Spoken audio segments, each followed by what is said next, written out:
starting with an application for design review of a site plan for 9 residential buildings totaling 439 units of multifamily residential development, along with site amenities and associated site improvements.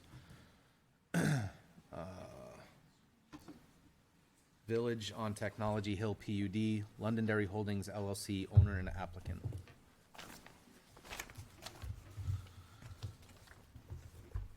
All right, we'll take it away. Good evening. My name is Nick Golan. I'm a licensed engineer and principal with the firm TF Moran, joined by Mr. Tony Nizaka of Stone River Architects as far as our architectural team for the overall project. Hopefully we look a little familiar. We were before you a few months ago to review and approve the PUD that was associated with the Village on Technology Hill. As promised, we're back to give an update on additional program components, that being the residential portion of the project, which consists of 439 units spread across 9 buildings, plus a 6,000 square foot leasing building, as well as the retail and childcare portions, noting that we'll be back for future meetings in regards to our industrial uses that are also a part of the PUD. What I'll do is I'll just get us cited as far as where we are. In your packages, I believe you have not only residential and childcare retail, but you also have the other buildings associated with the project. Tony would be ecstatic to talk about buildings all night, but we'll leave it to whatever you would like to hear. So we'll start with the buildings that are on the application for tonight, and if you'd like to hear additional details, Tony will be able to expand on that. So just from a siting location, I'll use the graphic that we have before us. There's a great rendering that gives us a really bird's eye view of the overall development. Akira Way is located to the top of the page, and then Kitty Hawk Landing to the very south of the page. Those are the two means of access and egress into the facility. As we come off of Akira Way, which is the top part of this overall graphic, to the left side of the screen is the retail portion. So this is an approximately 15,000 square foot building. It's going to be broken up into different segments such that you would have the opportunity to have multiple users. To the opposite side is the childcare, so approximately 9,000 square feet, which would then have an associated playground with it located directly to the south. As we work our way through the overall project area, we'll be crossing a proposed bridge that's enabling us the opportunity to avoid environmental impacts while also providing a wildlife passage throughout the site from the west to the east. As soon as you cross the bridge, to my left, you would see the leasing building. There is also an outdoor patio area and recreational space. And then immediately to the left of that, we can see where we have playground area, and then we start to get into our residential buildings. You can see there's a nice little ellipsoid type configuration of these buildings with an inner and outer loop. This allows us the opportunity to play more towards the existing topography of the site, while also providing a very nice open central green for our residents to use. So we have a nice mix in this project of active space as far as open space. We have passive open space, which is really that center green that I had mentioned, and then really a nice mix of the remaining area, which is conservation open space. Those are those existing vegetated areas. The intent is to provide that as the opportunity for our residents and buildings to use in a responsible manner. So that's the bird's eye view relative to these elements. I'm going to give Tony the opportunity now to speak to the buildings that are associated with tonight's review, that being our residential and leasing, as well as our retail and childcare. And we'll take our cues from you from there. Thank you. Sure. Tony, if you would. Thanks, Nick. Mike, I just want to let you know I do have a little remote here. So I just want to take just 1 minute before we present to thank the board for having us. I just want to let everybody know this has been over a 2-year design and engineering process between our entire team, the town. So we just wanted to say thanks to you, recognize that this has been a culmination of 2 years. We're very excited to present it to you all. I will say that over the 2 years, I don't think a stone's gone unturned for what we've done. I also just wanted to go a quick background on this project, and I might overlap some things that Nick said, but this project actually started with just the big building, the Envision building at the top right of the screen. Ken Selinsky, the owner, has since developed this. the Envision building is sort of the gem of the whole project. It's where business happens. It's where he's creating jobs. The smaller building to the lower right of that is another one of his companies that, as he was building this Envision, he decided he needed more space for that company, which is a GPS dog collar business.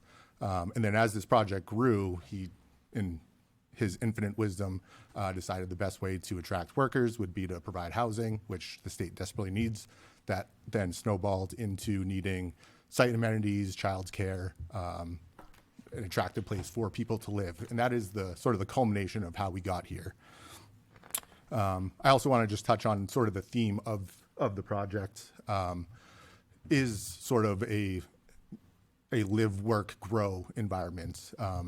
There's a lot of different projects around the state that you've been seeing pop up, and this is not to belittle those at all, but you have like Tuscany Village and Woodmont Commons right here in Londonderry, Market and Main in Bedford. A lot of those projects involve direct consumerism. It's where people go to spend money and go out to dinner, and which is great. But this project is special for Londonderry, I believe, because it is creating a lot of good jobs and much needed housing.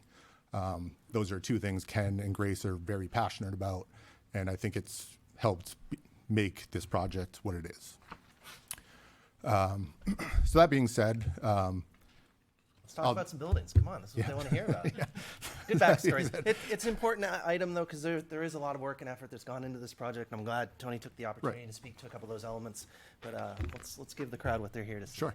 So I'll just walk you through the sort of the site.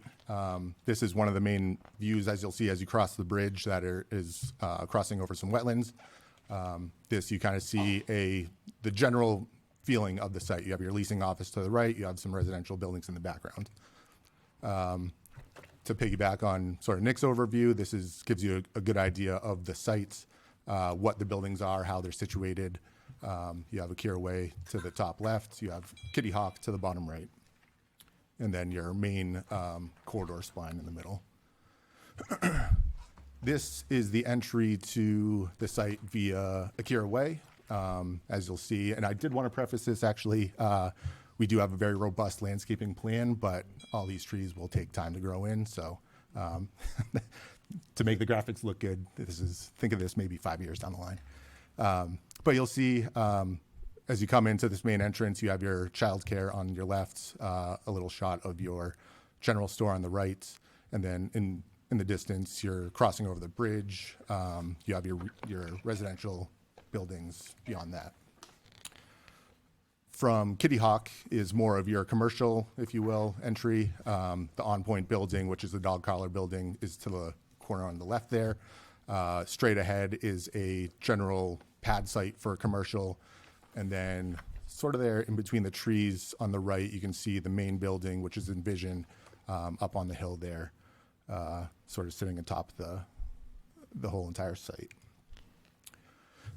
Getting into the architecture, I do apologize. I meant to have just a quick board of the materials. I know the Heritage Commission has their own lookbook of what they preferred materials. I do think the renderings are quite sufficient at what they are, but just a small generalization of what those are. It's traditional materials, clapboard siding, vinyl shakes, board and batten, a lot of stone bases, and then we have more contemporary storefronts, as you'll see here, awnings and metal panel, and then on a lot of buildings, we see those two kind of mesh together to create sort of a whole cohesive new meets old feel within the entire site. I mean, it is the Village on Technology Hill, and we want that theme to kind of come through in each of the buildings.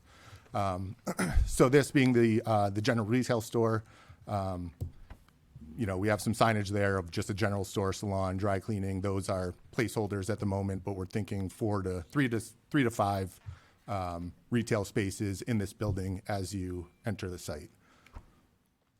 Right across the way, we have our childcare building, and again, you get those nods of contemporary flair in a very traditional form.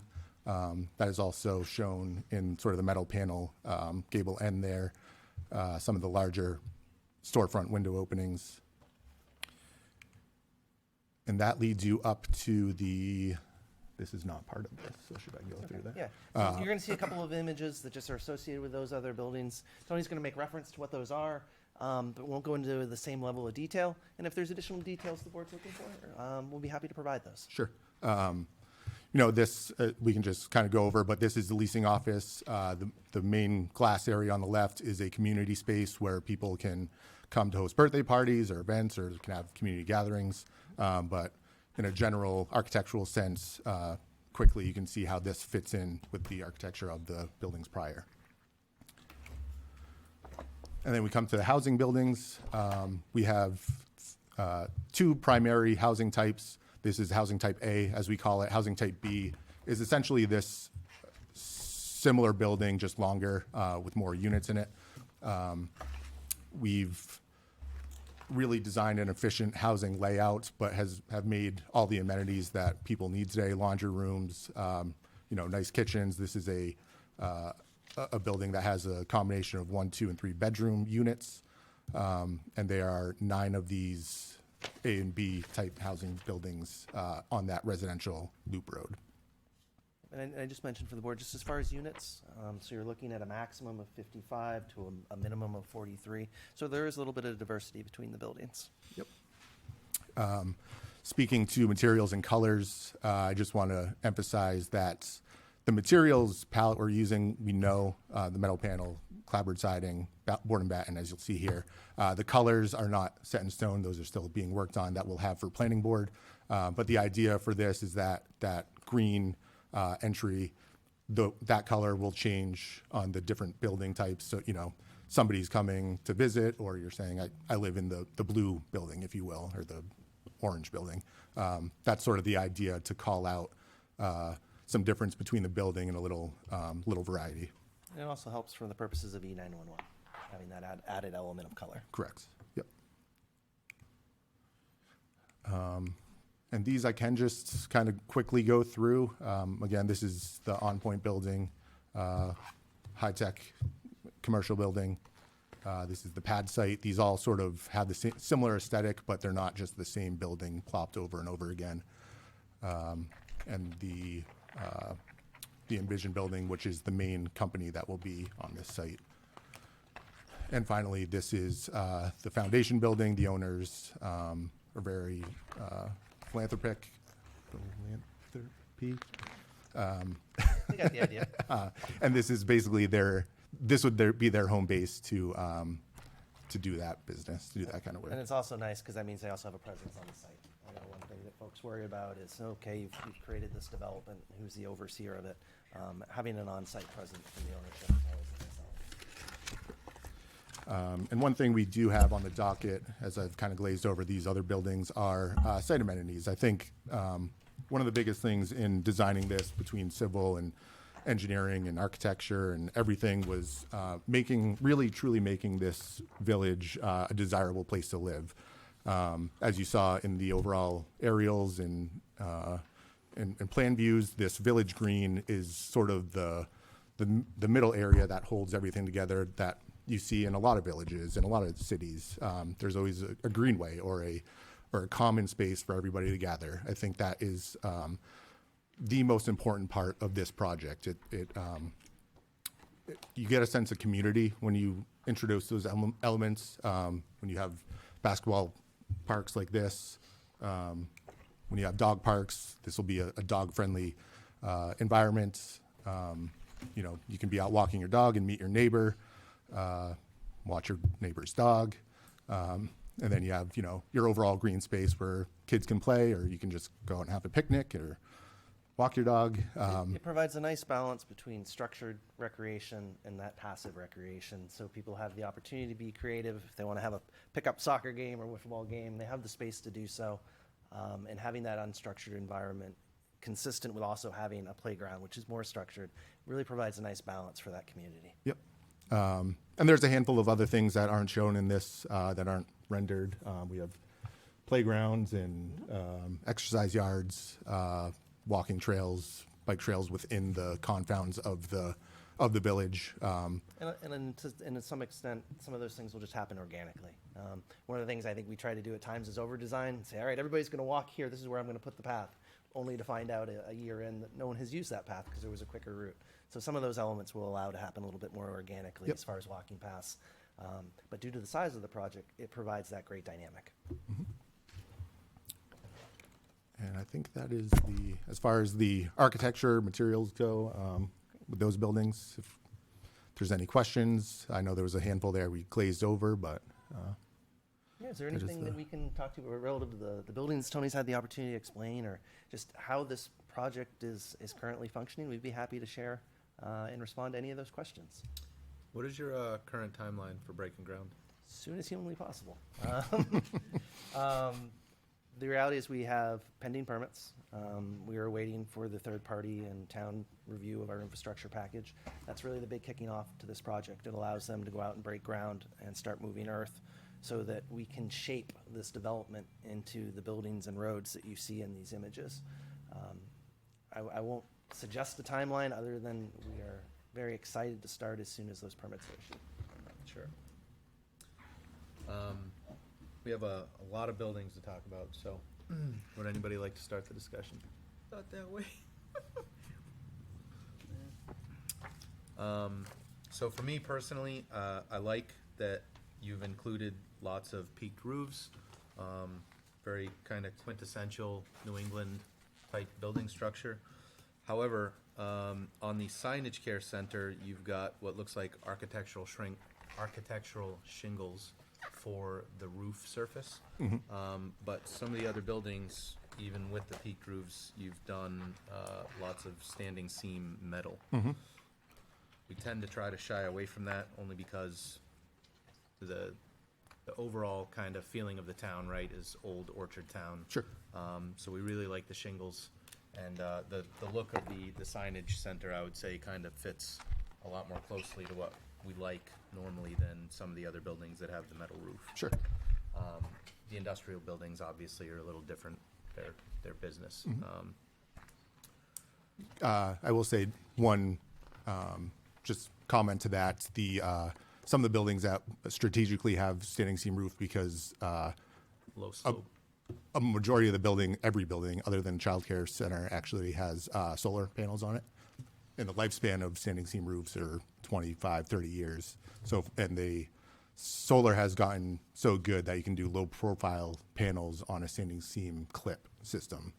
So if you don't have to touch your roof for 30 years and move the panels and do all that, there was a design element to that. Sure. But And that's a good point, Tony, because that was one thing we glazed over a little bit in our presentation. This is the Village on Technology Hill. This is a very technologically driven element. We've set some lofty goals relative to the use of photovoltaics for power generation. So having that ability to utilize that and in concert with the type of roof design very much was a design element, as Tony said, and really helps us reach our goals. I will say architectural shingles have come a long way. Sure. There are a lot of shingles now that have 25 to 30-year lifespans. And also, you can certainly install solar panels on shingle roofs, right? yeah, of course. That was the first thing that jumped off the pages at me. Can I interrupt with a question, just building off what you're saying? The child care center building, is that a metal roof? It looks like a shingle roof, but It is a shingle roof, yes. it is a shingle roof. Don't they have available to you shingle look roofs that are made out of metal? Would that be a compromise?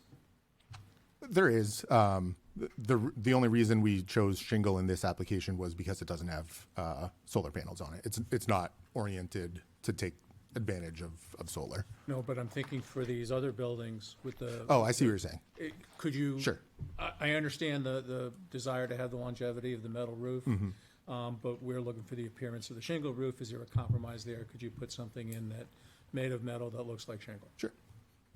So it's certainly something we could evaluate as a project team to see if that's an opportunity. So we do appreciate that suggestion. Is there gonna be any signage on site?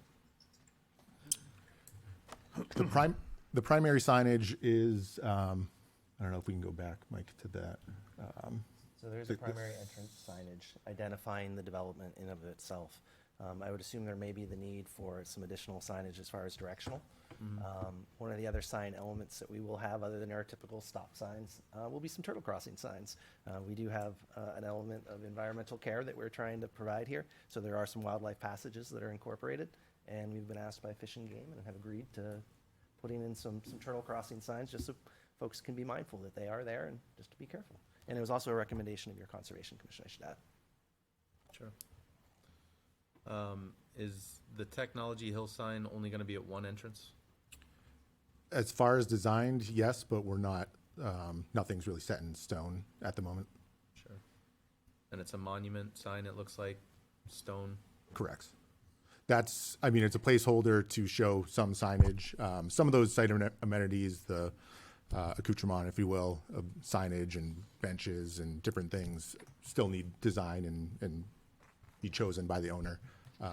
So they're, in a way, placeholders at the moment. Okay. Okay. Looking at the residential buildings, my first impression is, I like the variety you show in some of the materials here, and some of the siding materials in particular. A little concerned about the look of the windows. And they frankly look somewhat industrial to me. They're pretty much all in a sort of a straight line. They're all exactly the same. Is there something we could do to make those look a little less industrial, a little less contemporary than they do right now?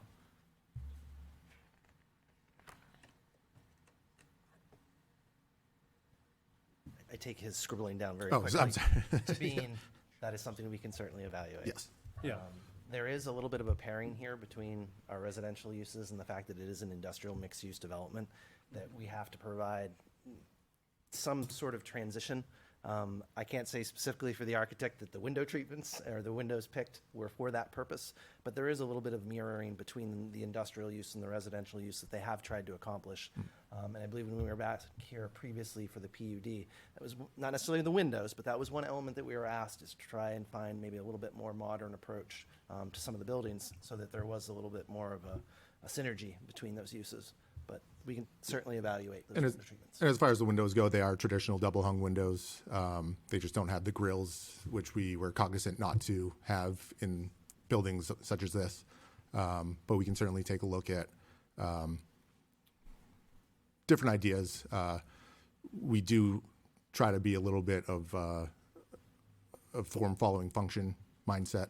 And that's how we're sort of approaching the project. I just think for a residential building, it would give it a little bit of a friendlier look. Sure. Yep, I agree. I like, yep. My second thing is while my wife was a 911, well, a dispatcher in town for a lot of years, I know about the color thing. But I think there are probably other ways than having 9 different colors on the faces of the buildings, particularly where I don't often see us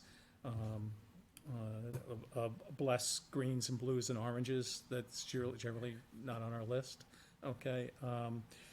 Not that we have all that much to say about paint, but maybe there'd be a different way to differentiate these buildings, other than having one, excuse my French, fairly garish color jump out at you, as a thought. We'll pull the garish part to the side, but we understand the intent is relative to your comments. So yes, sir. Yeah, and please understand, like, we know obviously your intent here is this is Technology Hill, but our aim, of course, is to try to assimilate your design into the character of our town. No, We're kind of at odds a little bit. it's a balancing act, right? Because the Village on Technology Hill almost is its own little town within Londonderry when you look at the different uses to some extent.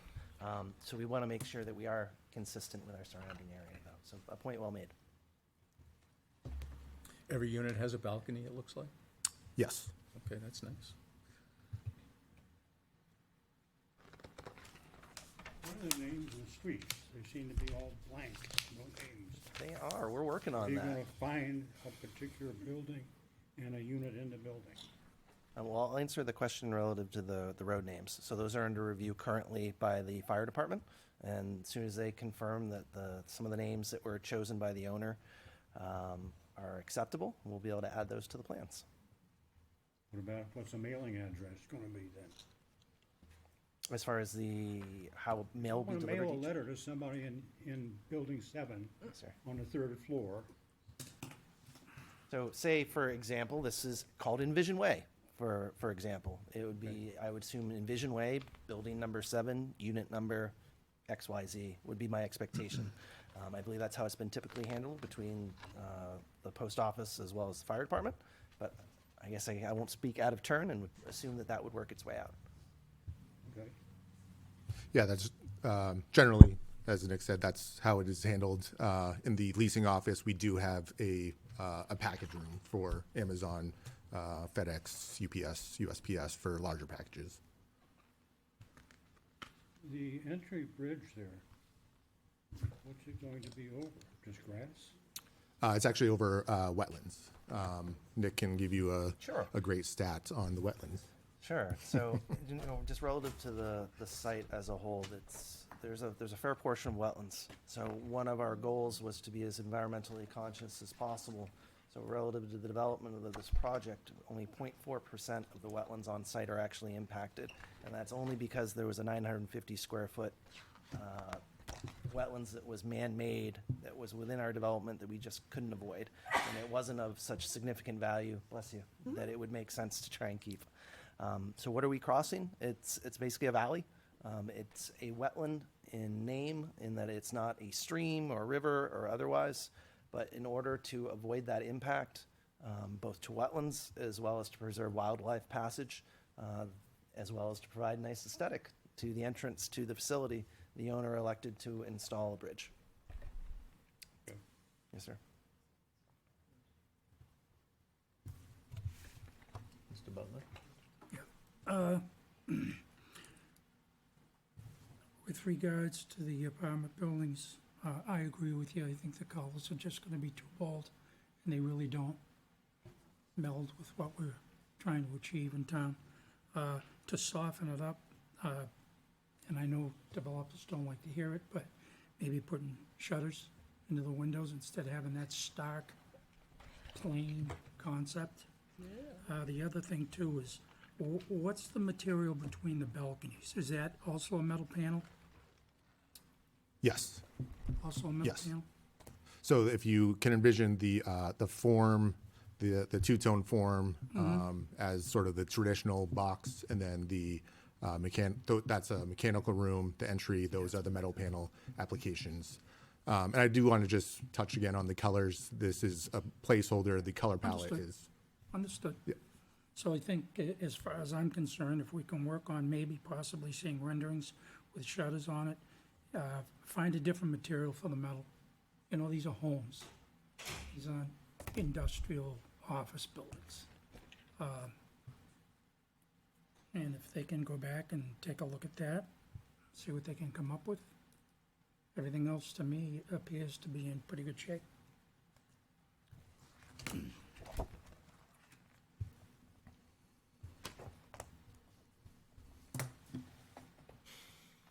Any other comments or questions from commissioners? Oh, I haven't had my turn yet. Sure. That, what do I call it, the piece, and right there. So that green and pink is not gonna be real colors? it's green and gray. Oh, And I okay. think just the, The pink is just everything on on a screen the versus on rendering, a paper, it all renders, can render differently than what's real life. I don't know if I care for the green. We do earth tone colors. And that's what it's was truly meant to be honest, was like an like warm, earth Oh, tony. okay, so Yeah. both are faults. Now on the, like the salon and dry cleaning, the light, is that gooseneck lighting? Yes. Oh. Awesome. Gooseneck, gotta make sure. And the other reason metal roofs aren't good is at our grocery store, Hannaford, during the winter, they have signs that says, watch for falling ice when Sure. you're walking. Oh, that's warm and comforting, okay. So that's another reason. I think that's it. Yeah, okay, that's it. On your residential buildings, on the pictures you're approaching over the bridge, it looks like you're planning on having solar panels and air conditioning units on the roof of the building. Correct. Don't we usually try to soften roof lines a little bit, so they don't look quite so industrial? If they're, so usually we try to consider sight, like line of sight. So if you can see the top of the roof from the roadway, then yes. If it's, like some of these buildings are gonna be up off of the roadway, I think, where you're not gonna see them. But, something we do typically ask is that you either hide mechanicals or soften roof lines where you can.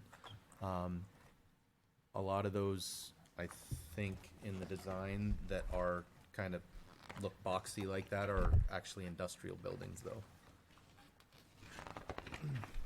What I'm looking at is you're going, the picture right at the beginning, that's one here. Oh, yeah. If you look at it in the book, it looks like there's solar panels and, air conditioning in it. So if we do go to the residential, we are being cognizant about that and creating a roof screen around. It's that darker band around the perimeter. The solar panels themselves as modeled, we don't have the exact design of the solar panels yet, so they very well may be shorter. They might be able to not see. We don't know that for sure. I'm sure they're not going to be any taller. That's a 3-foot parapet around the perimeter, so. I'm assuming all the mechanicals will be on the roof. Yes, we essentially have a center spline down the center of the building that is a common sort of chase for all the MEP work to attach to, and then it goes straight down. It's a super efficient way to have solar panels and all the rooftop units that won't be seen. Sure. Where, in the renderings here, trash, dumpsters, that kind of stuff? Sure. So as far as all the site amenities, we went over all the fun stuff, the basketball courts, the exercise yards. One thing we didn't show, and funny enough, I was thinking this morning, is the dumpsters, for example, are going to have their own dumpster enclosures. They'll be nice and fit in with the aesthetic of the village. They won't just be sort of plopped wherever. There'll be little actual enclosures that folks go throw their trash in. Like one per building, or have you? They're scattered throughout the site, centrally located around the loop road to provide ease of access. If we jump to the residential site plan, we should be able to see them.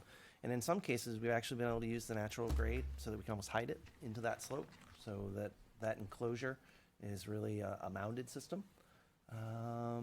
Actually, the residential site plans show it best. So there is on the overall site plan for, I don't know that we have the, it is the fourth Right from here, the top. Fourth one, yeah. We'll get there. And there's likely a detail hiding in the back as well.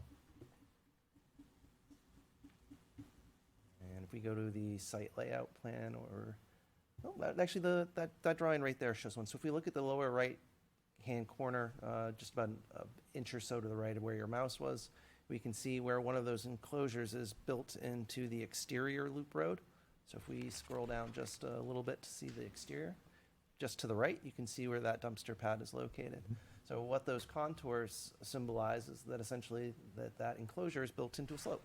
So that way there isn't a physical element that someone sees from outside of the property. They're really just looking into the back of a grass slope.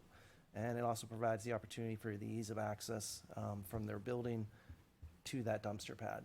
They are all double dumpster pads, knowing that we have a fair amount of residential units and we want to make sure we provide appropriate receptacles for that purpose. And on-site recycling, or how are you handling that? I don't have an answer for that one for you, but it's a good question. I'll make sure that we review that with the ownership team. And looking forward, you might also consider composting. Oh my God, that's my other group. All right, you write down that note, composting. Do you guys have a landscape plan? We certainly do. Do you if happen we to know wanna which page that is? Sure. If we want to go from this plan set, we can look at the residential. Let's see. That is going to be sheets C14 and C15. There you go. There we go. So this is a nice blend of native trees. So when you read through the PUD, that is the goal. These are native or native improved species, nothing exotic. So this is your more traditional, your sugar maples, your red maples, some nice variation with shagbark hickory, dogwoods, and then a nice blend as well of different shrubs located throughout the development. So the PUD has a different landscape requirement because the reality is we have so much street parking. It's really more of almost a downtown feel where you have all your street parking. We want to make sure that we locate those trees appropriately. I believe they're at 50-foot intervals. And that's also to make sure that they're not obstructing any site lighting, because we want to make sure that we're providing appropriate lighting, because this is supposed to be a walkable community. We have our more dedicated sidewalks, and then we also have what we hope to see a nice interconnecting trail system that will develop over time. We've also separated these various plantings at different levels. When you come in the main entranceway, you can see the leasing office, and then there's that exterior patio area. There's a nice little blend of river birches that are kind of just encapsulating that area. You can see where the monument sign would be located. So it provides a little bit more sense of privacy to that given location. Whereas when we work our way out into the open space, which is between the buildings, that's providing more diversity. Yes, we have some shade trees because everybody wants to sit under a tree and have a picnic or read a book, and we provide that opportunity, but we're not bisecting that area such that it limits its function. And I think that's an important part of this landscape plan.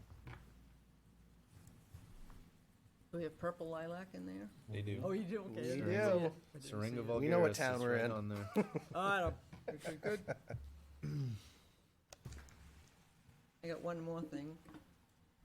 I don't really care for this round building. We don't have it. Will you smile? We don't have anything like this in town. Can it be square? Well, when we come back for the formal review of that one, we'll make sure we're prepared to speak to that element. We do square.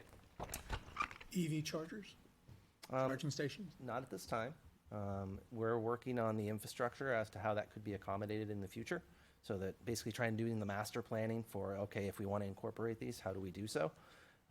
But there's some limitations that I can't speak to from the MEP standpoint that they're really the point person on that, but I'll make sure I take a note of that so we can speak to it in greater depth the next time we see you. I would think for a technology-oriented location, you might want to consider that strongly. Understood. We'd go with the shutters on the windows, I think. Do we pick one or no? Will they come back with signage and all the things we mentioned? So we would request a signage plan. Typically request that a lighting plan be part of the package. I think you probably already have that Yep. in your residential site plan. Yep, so all LED, dark sky compliant lighting. Perfect. Tried to go with really smaller light poles, so it's a little bit more intimate instead of, the 30-foot industrial type poles. Again, it's trying to create that sense of place and that kind of intimacy within the development with those smaller structures. That plan should be located at the tail end. Final unit selection, then there may be changes down the line, but the reality would be that they would be LED fixtures, downcast and fully compliant with the town's regs. Okay. How do school children get to and from school? I'm sorry, I didn't hear the question. So how do school children get to and from the childcare building? No, I mean, Oh, just if they're getting picked up? 439 units, Yes. there's bound to be somebody in the first, second, third, and fourth So we do it, yeah. school grades. So we're When I get to school. we're working to see what we can do to accommodate a bus stop at the Akira Way entrance. And the reality is all of our roads have been designed for tractor trailer size and fire department trucks, so all our roadways can accommodate those uses. We're working out those final details as to how bus service would work. So are these roads gonna be private roads or are they gonna be town roads? These are private roads. Okay.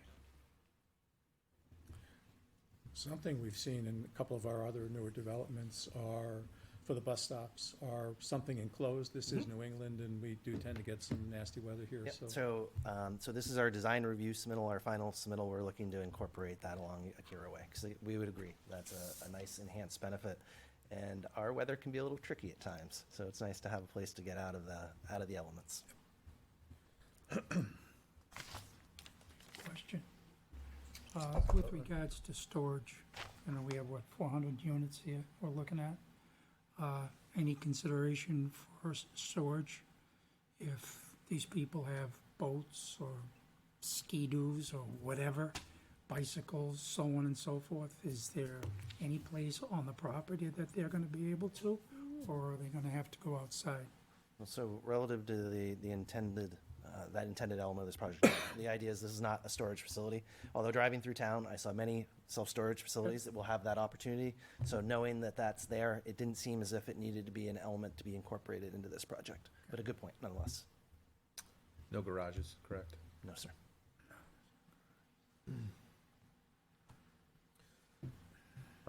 You had mentioned earlier on that the materials for the outsides of these buildings is metal. Is that true also for the residential buildings, the childcare building? Some of this stuff looks like clapboard.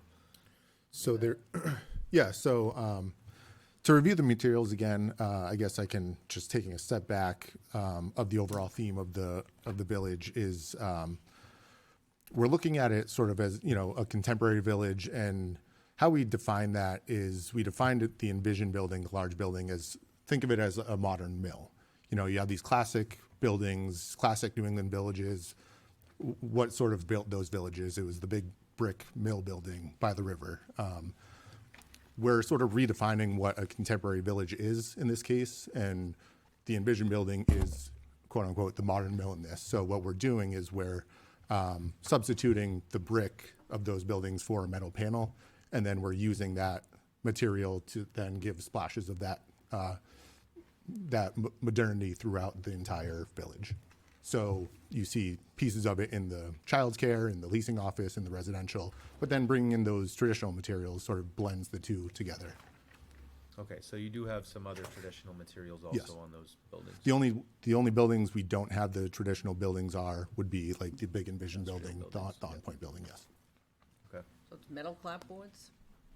No. So they were saying most of the metal is on the industrial buildings. There are some smaller pieces on some of the other buildings to tie them together, but they also have traditional materials as well. So like clapboard, vinyl, I'm assuming. Yes. That was Yeah. the word, yeah, vinyl. Vinyl clapboard, shakes somewheres, and board and batten. For some of the buildings do have like stone around the bottom, around the base. Yep. Is that gonna be real stone, veneer? That is a stone veneer, yes.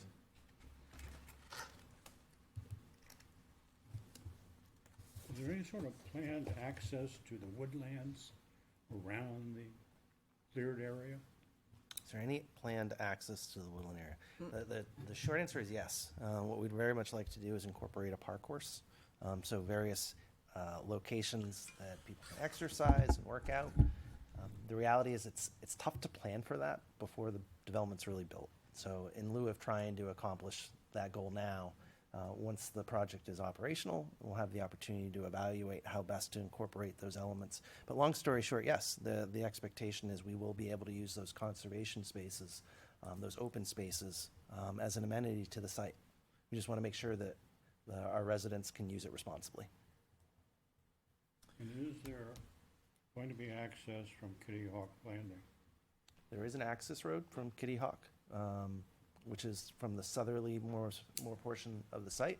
The idea is that's our truck route because it provides the most direct access to our industrial buildings. But that will be an alternate access for So there's getting two into the access ways. site, because if you've only got one way to get in from Akira, a single road, an accident or something there ties that up. That's right, and I don't think the fire department would be happy with us if we From a propose different such. way. Correct. So it does provide 2 points of access and egress, one from the farmost north, which is facilitated by the bridge, and then to the south, which there's an access road, and there's currently a culvert now that allows a stream to pass through that we're going to extend as part of our project. You said our residents, if I recall correctly, because you have been here before, you folks are gonna retain management into, and it'll be, I don't know if you'll outsource that or have your own folks, but will there be an HOA of some sort governing the residents, the folks that work here? I don't know that I can speak to the business model end of this, so I'm gonna try and keep myself out of trouble, but understood as to the question, we'll make sure we can get an answer for you. Well, and There'll be a governing body, yes, over the residential area. To what that is and to what extent, I don't know that I have the answer to. well, because of the dual loop nature of the residential building, you know, I'm thinking, you know, we're within the limitations of what we can do, but thinking for future, you don't want folks hanging their laundry off the balcony and, you know, that kind of stuff that would detract, and I don't know if that's how you deal with it, or if that's in a lease, or how that's addressed. You know, we have the benefit of having Dick Anagnost and the Anagnost companies as being a part of this project. So they are well-versed as to Okay. what the ins and outs are relative to those residential components, the leasing process or otherwise. So we'll lean on his expertise. But How many acres is all this? the development in of itself is 110 acres. The minimum requirement for a PUD in Londonderry is 100 acres, so we're just over that. Wow. Relative to the area of development, it's actually shrunk a little bit. We originally had forecasted 70 acres of that 110, meaning essentially 40 acres of this land stays in its natural existing state, which I think is pretty cool part of this, in all honesty. And we continue to work with the Conservation Commission to provide better buffers to the wetlands that are out there and try and incorporate those elements to the project as we move forward with the industrial portions of the project.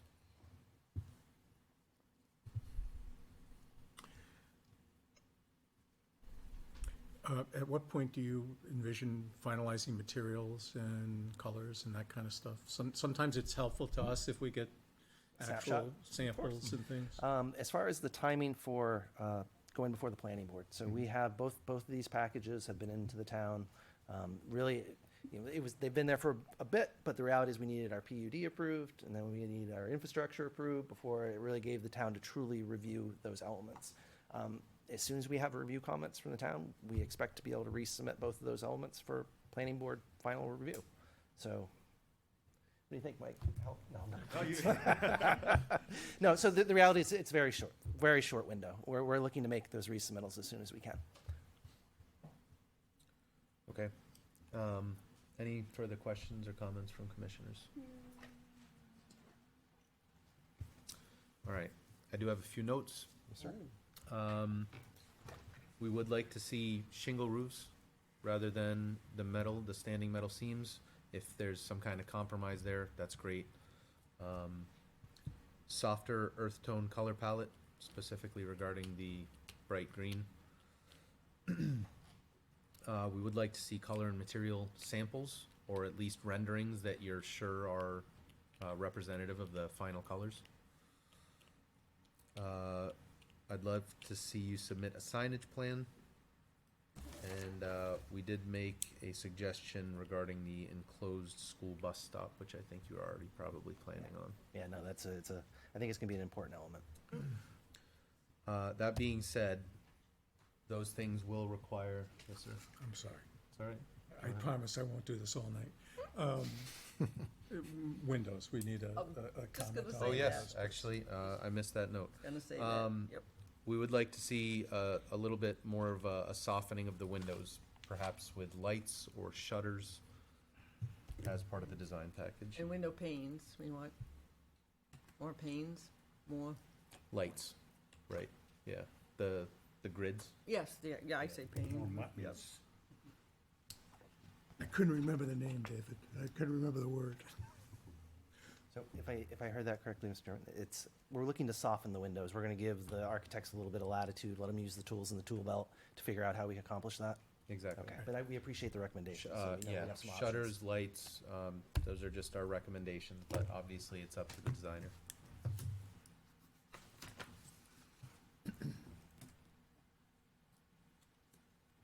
Although it's not a demand, but if they're gonna have a school bus shelter, they need to have some sidewalks extending to that. I don't see any on here. If the shelter's gonna be out near Akira, I don't see how they're gonna walk out there other than on the road. We'll make sure we plan for that as far as that we have good interconnectivity. It's kind of the name of the I would game with assume this there has project. to be sidewalks all over the neighborhood, right? There are. The idea is Yeah. walkability within the village. And there are sidewalks that bring you right up to the childcare and the retail areas. It's a good question as to with the incorporation of a bus stop. We'll make sure we look at that. Thank you. That's good point. That being said, we would like to see you resubmit the design with those elements. We are, of course, sensitive to your timeline, so if necessary, we can convene a special meeting next month. Otherwise, we would be meeting 2 months from today. Is that something that we could possibly schedule this evening? I think that would be a desirable element, just to keep track with the speed of the project, and we're very appreciative that you would offer that. Thank you. Sure.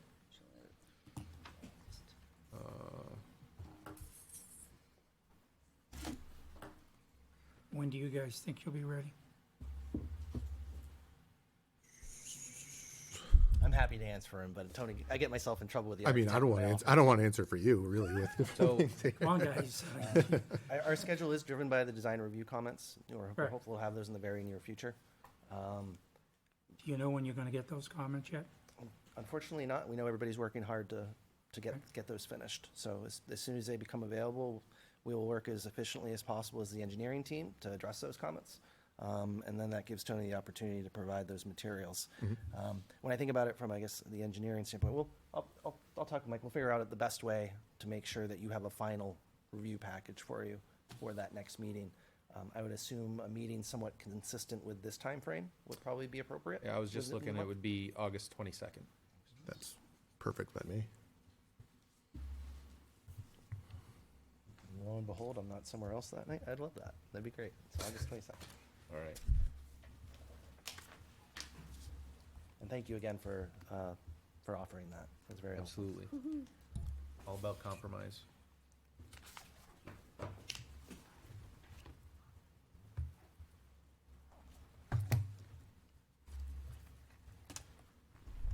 Okay, I believe Alright. that's it, gentlemen. Thank you. All right. Well, Thank you very much. for your time and your feedback.